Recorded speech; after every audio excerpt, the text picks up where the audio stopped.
বাবার কিস্তি সব দেওয়া শেষ, শুধু 1300 টাকা পাই। পাওয়ার পরে আজকে আসছে, পরে আমি বলছি যে স্যার আজকে আমি টাকা দিতে পারবো না, আমার অনেক ধমকাইছে।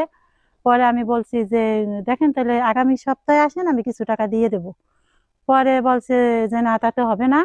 পরে আমাদের পিছন পর্যন্ত গেছে। পরে আমার হাঁস মুরগি ছাড়া ছিল, বলতে আছে তাইলে আপনাদের হাঁস মুরগি বিক্রি করেন, যেভাবে হোক আমাদের টাকা দিতে হবে।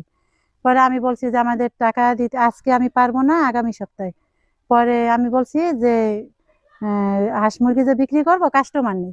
বলছে তা আমি কিনবো, আমার কাছে বিক্রি করেন। মানে আমি বলছি যে না, আমি ওর বাবার কাছে, মেয়ে পালে তার কাছে না জিজ্ঞেস করে আমি বলতে পারবো না। পরে বলছে আপনি এখন ফোন দেন। আমি বলছি এখন পারবো না, মেয়ে পরীক্ষা দিতে গেছে। ভাই আপনি এখন দানাই পানাই শুরু করছেন? পরে এই সাইডে এই লোকটা সে অনেক তাড়া শুরু করছে। পরে আমি ওনাদের সাথে তকতে না পাইলে আমি পরে